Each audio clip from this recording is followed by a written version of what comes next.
Hello, church. Hope that everything's going well with you. Hope everything is going well in your world. We're studying the book of Matthew. I've really enjoyed this study so far. I've learned a lot going through it this specific time. I've kind of looked a little more at the literature side of it and how Matthew has taken the stories and the miracles and the parables of Jesus' life and have made them and created it and situated it in such a way to get across certain points. And that's been really fascinating for me. And one of those points is Christ is King, and that's why the crown is there. And that's why we are a part of this kingdom that we are learning about. If you have your Bibles, let's see if I can get switch. There you go. Turn to Matthew chapter 10, starting in verse 16. Sorry, I'm having some troubles. Matthew 16, starting in verse 42. We're kind of going to quickly go through the introduction for all of this because there's a lot we have to get to. So I want to spend most of the time on the text instead of things around it. So we're in this second section. You've seen this before. This is kind of how we're looking at the book of Matthew. That we're talking about the theme of bringing in the kingdom. Jesus has just sent out and called his 12 apostles. And in chapter 10, this is his encouragement to them. This is his final words to him before he sends out the 12. They were to go into all Judea and bring the message that the kingdom of God is near. They've met the Messiah.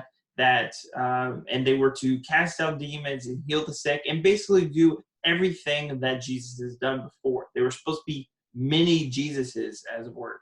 And these are the things that Jesus is telling his disciples to do. In the previous section, which we looked about last time, verses 5 through 15, that specifically has to do with this sending out.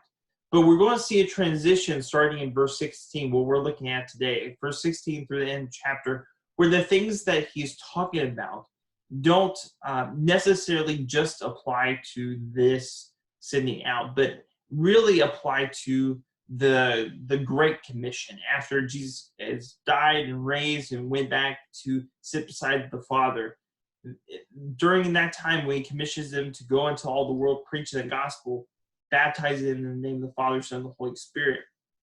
It's during that time that he is going to have these words applied to him. He's going to talk about that time. And we talked about last time how this is kind of a time of testing. This is a time where they can learn in the smaller venue, just in Judea, just the 12 of them. They can learn how to be messengers, be apostles. That's what apostles mean. Apostles is a translated word meaning messenger. They're supposed to be the messengers of God. And so we can learn what they were had to do, what they had to endure. And these are the final words that Jesus has to them before they go through this time of little testing so they could be ready for the greater test later on. And then we can also learn a lot from this. His words, Jesus's, pep talk, as it were, was not the type of pep talk that we would usually think, but it is very instrumental, and I think we can learn a lot about evangelism through this section. So let's hop into it. Let's get into this section. How he kind of sets this up is he will have a section on the persecution, kind of, this is not going to be easy for you. And then he'll follow up with a section of encouragement. And then he'll follow that up with another section of, this is not going to be easy for you. Brother is going to turn against brother. I did not come to bring peace. I came with a sword. And then he'll follow that up with another section of encouragement. So it's going to be hard things, encouragement, hard things, encouragement. It's kind of like that silver sandwich as people talk about sometimes. Having the encouragement, but also giving them great warning. So let's hop into it. Verse 16. Behold, I am sending you out as sheep in the midst of wolves, so that you be wise as serpents and innocent as doves. Beware of men, for they will deliver you over to courts and flog you in their synagogues, You will be dragged before governors and kings for my sake, to bear witness, before them and the Gentiles. When they deliver you over, do not be anxious how you are to speak or what are you to say, for what you are to say will be given to you through in that hour. For it is not you who speak, but the Spirit of the Father speaks through you. Brother will be divided. Brother will deliver brother over to death, and the father his child, and the child will rise against parents and have them put to death. And you will be hated by all for my name's sake. But the one who endures to the end will be saved. When they persecute you in one town, flee to the next. For truly I say to you, you will not go through all the towns of Israel before the Son of Man comes. A disciple is not above his teacher, nor a servant above his master. It is enough for the disciple to be like his teacher, and the servant like his master. If they call the master of the house Beelzebub, how much more will they malign those of his own household? So as you look at this, it's very interesting what Jesus says to them, because these people, these 12 disciples, are about to go into all Judea.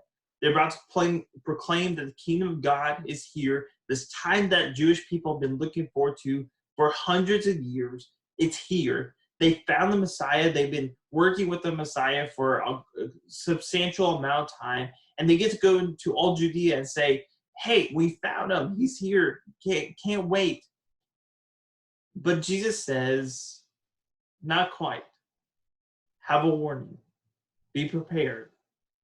Because he says it's not going to be all rosy and cheery. It's not going to be all these people who are accepting you with wide open arms. He instead says it's going to be like you're a bunch of sheep and you're in the midst of wolves. You're going to be surrounded by people who hate you, that do not like you, that will persecute you and say all kinds of bad things about you. This is what you're going into. And so he gives them some wise words. In verse 16, he says, I'm sending you out as sheep in the midst of wolves. So be wise as serpents and innocent as doves. And this phrase kind of always perplexed me, what that meant. But basically he's saying is, I'm sending you out, and there's going to be danger on all sides. And there's going to be people who are wanting to take your life and persecute you. And so he says, be wise as serpents.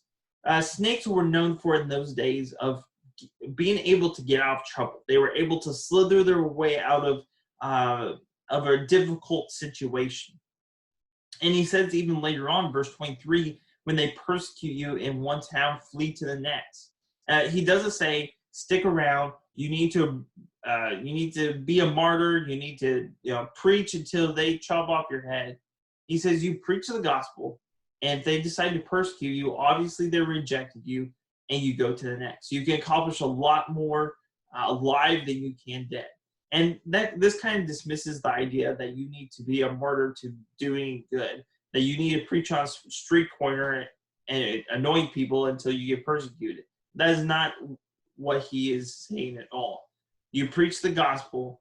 The gospel in and of itself will offend some people.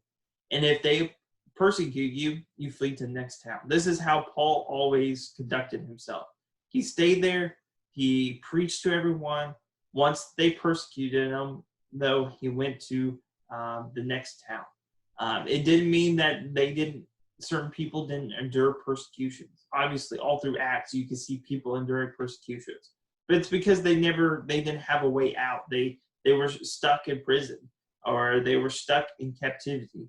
And so they couldn't go out. And so they preached the gospel, and they did what they should do. And if they were killed for it, then God was glorified in that. And so he's saying, be as wise as serpents, but also be innocent as doves. So as you see enemies on all sides, you need to not look at people like that. You need to not look at, think evil of every person you come in contact with. That's going to be the difficult thing, especially when you get into brother delivering brother and father's child. When you have own families turning on one another, it's going to be very easy for you to assume the worst of other people. When you go and preach to someone, be like, are you going to turn me in? Are you going to turn me in? Are you going to persecute me? Are you going to do bad things to me? And he's saying, be as wise as serpents, be able to get out of trouble when needed, but also innocence of doves. Don't think evil of another person. Always think the best of another person, and try to assume the best of each person you come in contact with. This is a very hard thing. I don't know how they did it that day. I'm really glad we don't have the same society today that is constantly trying to persecute you, and you're constantly in fear of being persecuted and being put under death. And so this is kind of a difficult things to do. And then he tells them to beware of men, for they will deliver you over to courts, flog you in their synagogues, and you will be dragged before governors, kings for my sake, to bear witness before them and Gentiles. He basically says in this section that you're going to endure persecution from religious leaders, from government and government officials, and from your own family. That's quite a section of people that you're going to endure persecution from. These religious leaders are some of the people that these apostles had probably looked up to and respected their entire life. These were people who were supposed to be the best of the best. They're supposed to be the best Jews out there. And yet they're going to be the ones who are persecuting these apostles. And then he says, you're going to be dragged before governors and kings, for my sake. But he says to them, don't give a defense to them. Don't go to them and state all the reasons why you shouldn't be persecuted. Instead, he says to bear witness before them and the Gentiles. You're going to have opportunities to go before governors and kings. And what you need to do in those instances is to tell them the gospel, to bear witness before them, to tell them of this Messiah and how Jesus came and died for us, and he's delivering upon all the promises of the Old Testament. And you don't have to worry about what you say. That's what he talks about in the middle part. You will be given what you need to say, which I always thought, and I think some instances is the Spirit gave them the words that they needed to say. And I always thought that'd be so nice to have. Can I have that like every Sunday? Because I feel so inadequate sometimes. I don't know exactly what to say. The weight and gravity of the words I have to deliver to the congregation and to different people is so great, and my eloquence and who I am does not live up to the gravity of the words sometimes. And it would be so nice to have just God speaking in my ear saying, hey, say this, now say this, now this will really get them. That'd be so nice. But you have to remind yourself that Jesus and God and the Spirit did give us those words. They're right here. They didn't have the Bible in those days. And so Jesus had, and God and the Father had to speak to them. But now we have the words, and we know how to speak to them. And it's our duty to know them so we are ready to evangelize, and we have the opportunity to evangelize in the future. And to be able to communicate in that way effectively, communicate others effectively. It's one thing to know something, and then it's another thing to be able to teach someone that same thing. It's one thing to know the scriptures and to think you know the scriptures.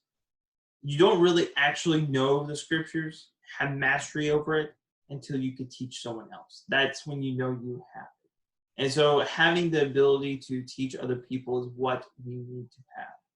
And then he warns of family turning against family member, brother against brother, father to child. Children will rise up against parent, and they will turn against each other and turn people in. And he says that they will be hated for the name's sake.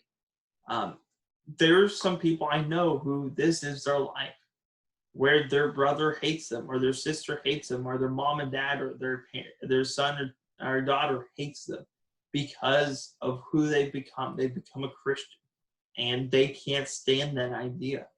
And so they hate them because of that. This is reality for some people. And it was even more reality in that day, and to the point in which some would turn others into the government so they would be persecuted and put to death. That's their reality. And Jesus says, I did not come to later on to bring peace with a sword, and this is what he's talking about. I did not bring peace between family members. Sometimes I'll bring a sword, and it's going to cause conflict. But at the end, he gives a little bit of, at the end of verse 22, he kind of gives a little bit of hope. You'll be hated for my name's sake, but the one who endures to the end will be saved.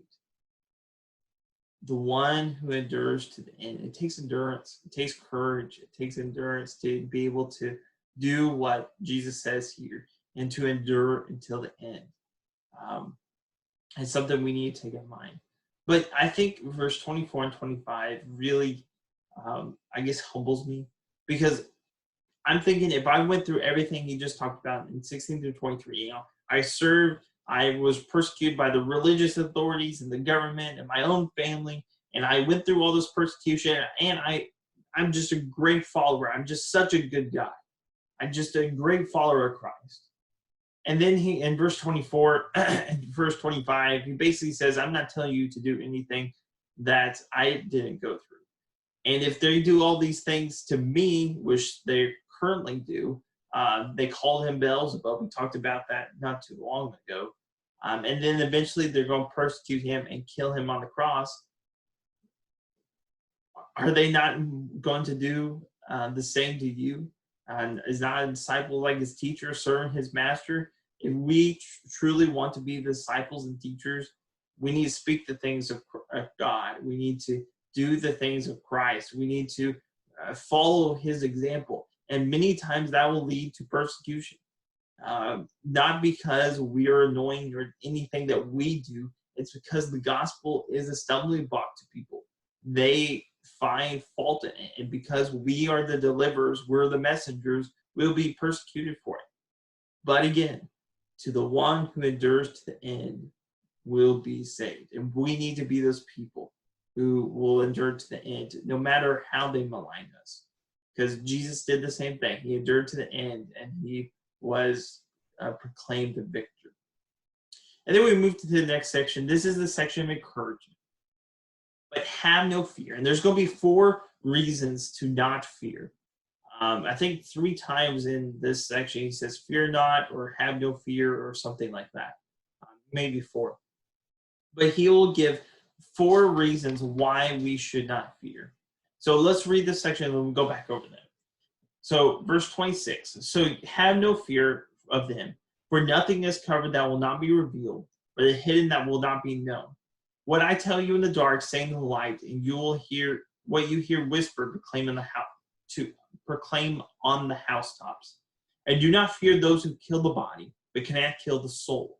Rather fear him who can destroy both soul and body in hell. Are not 2 sparrows sold for a penny, and not one of them will fall to the ground apart from your Father? But even the hairs of your head are numbered. Fear not, therefore. You are of more value than many sparrows. So everyone who acknowledged me before men, I will acknowledge before my Father who is in heaven. But whoever denies me before men, I will also deny before my Father who is in heaven.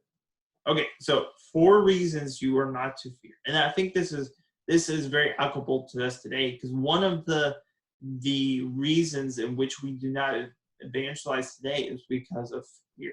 We have a lack of courage. We're afraid they will say bad things, or will jeopardize the relationship we built, or they will persecute us, or we will not get that promotion. Whatever that is in your life, one of the reasons we don't evangelize is because of fear. And he gives 4 reasons to the apostles that apply to us, reasons why we shouldn't fear. And the first one is in verse 26. Christians will ultimately get their vindication, is what verse 26 says. If we are persecuted in secret, that will be revealed in the last day. The things that we did now, and if we are righteous in secret, that will be revealed in the last day. Judgment Day is a great thing for those who believe in the Lord. It is a wonderful thing for those who are Christians, those in the kingdom, because it makes those things that are covered, those things that were secret, those things that no one else knew that that person was doing. It reveals that, for better or for worse. And everyone will get judgment on that day. Everyone will get what they deserve. And so there'll be vindication for you, for what happens to you. There will be judgment. There could be consequences for your actions and every person who persecutes you or whatever they do to you. The second reason that we should not fear is in verse 28. Because verse 28 says, there is something worse than physical death. Do not fear those who just can kill the body. Fear him who can kill both the soul and the body in hell. And who's that? That's God. And he can kill both soul and body. Body is worth nothing compared to the soul. And so if you fear the one who can kill the soul, you're forgetting the greater fear that we should have for God. And the greater respect we should have for God, because he can kill both our body and our soul. And then in verse 29, he talks about the third reason we should not fear. It's because the care that God has for us. He talks about sparrows and how cheap they are, but he acknowledges and he knows that every one of the sparrows that hit the ground obviously die. And are we not more important than the sparrow? In verse 30, he talks about how many hairs are in your head. He knows you. He's watching you. He's caring for you. And nothing happens to you that he does not know.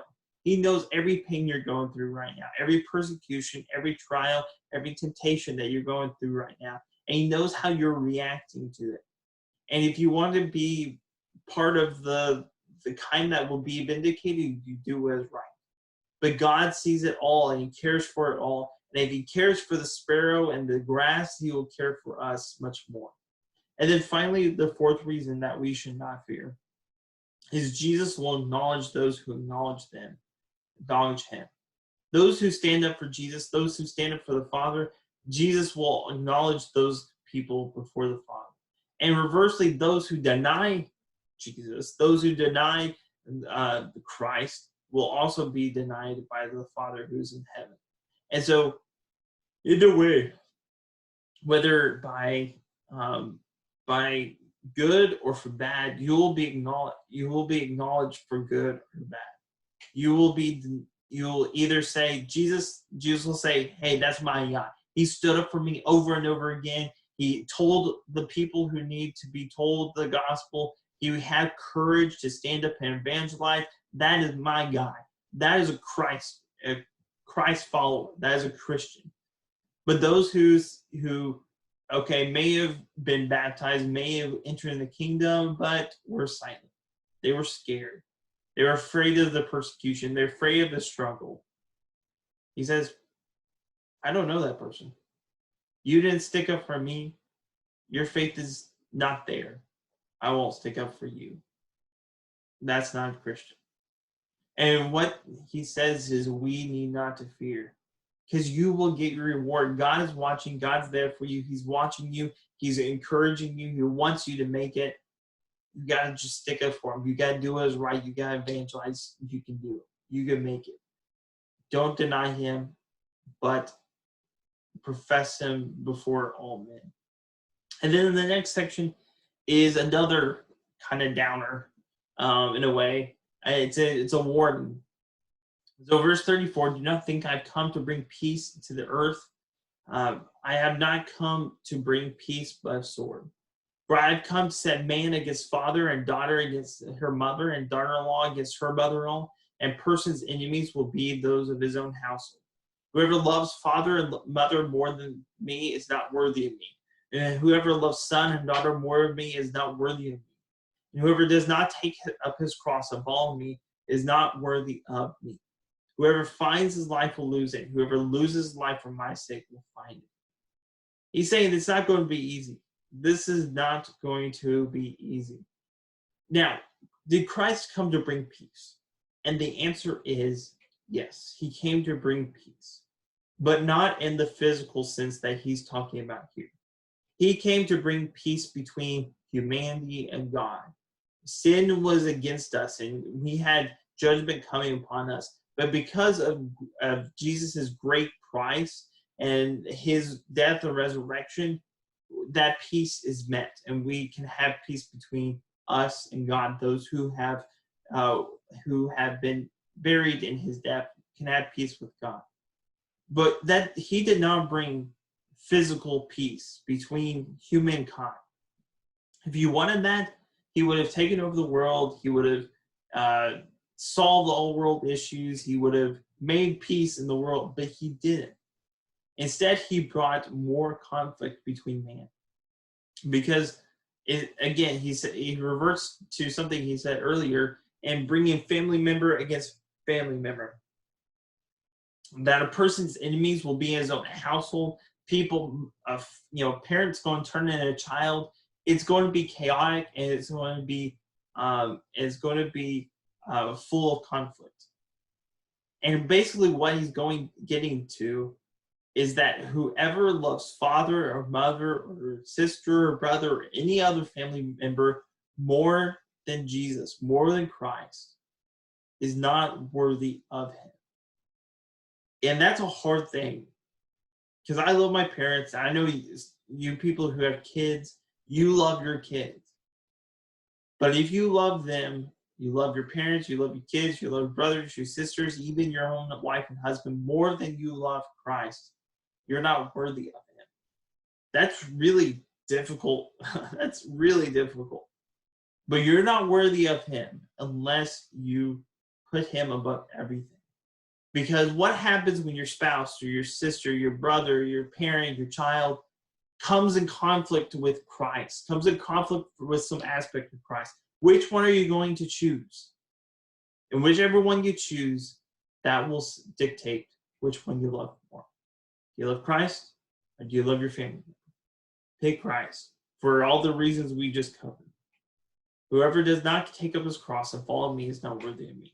This is the first of two instances. The next one being chapter 16, in which he tells his disciples, his followers, to take up the cross. Some of the most graphic imagery around, to take up your cross and go. Basically, you're committed to die. Taking up the cross means you're carrying your cross. You mean you're carrying the vehicle in which you're going to be killed. And you're going to your death place. You may not know exactly where it is, but you're just carrying it. And you know you're going to die, but you're just keep going. And that's, again, another powerful graphic imagery that he brings forth there. That we are all just carrying our own vehicle for death. That we may be killed for what we believe in, but we're just bringing our cross. We're just bringing our cross. We don't know where we're going to die, but we know we're eventually going to die. And then in verse 39, he repeats this 6 times throughout the Gospels. Whoever finds his life will lose it, and whoever loses his life for my sake will find it. How you find your life is by giving your life completely up to Christ, which sounds so opposite in our culture, in their culture too. It sounds so counterintuitive to everything in your life just throw away and totally commit yourself to him. But that's how you find purpose in your life. That's how you find joy in your life. That's how you find everything you wanted in life. You'll find it. Not only in this life, but more importantly in the next. And that's what kind of goes into the last section. The encouragement, again, the reward. Whoever receives one of you receives me. Whoever receives me receives him who sent me. The one who receives a prophet because he is a prophet will receive a prophet's reward. The one who receives a righteous person because he's a righteous person will receive a righteous person's reward. And whoever gives one of these little ones even a cup of cold water because he is a disciple, truly I say to you, by no means he will not lose his reward. This is the end. If you go through all of the persecution and loving Jesus more, even if that means that you have to say goodbye to some loved ones in your life, if it means persecution, and it means being thought of bad, whatever that means in your life, once you've committed to the end and you have remained true and you've endured into the end, you will receive your reward. And notice what he says here is he doesn't say only if you you're a prophet, you receive your reward. And it says if you receive a prophet, you will receive a prophet's reward. And I think this is a key part of evangelism too, is not everyone's going to be a evangelist as we typically think. Not everyone's going to be able to sit down with the Bible, to get classes, and to teach the person from beginning to end. But every person has a job, and every person has different talents that they're able to bring to the table to help that person become a disciple of Jesus Christ. That may be just asking someone for a Bible class. You can't teach it, but you can just ask. It's a coworker or someone. Most people can do that. Maybe it's just becoming a friend to someone, either outside the church so you can have the opportunity of asking him for a Bible study, or it's inside the church as a new Christian, and you can just be a friend to them and encourage them. Maybe it's writing letters. Maybe it's praying. You're just a prayer warrior, and you're just praying as much as you can. You don't have to be a prophet, an evangelist, and someone who is speaking in order to receive a prophet's reward, an evangelist's reward.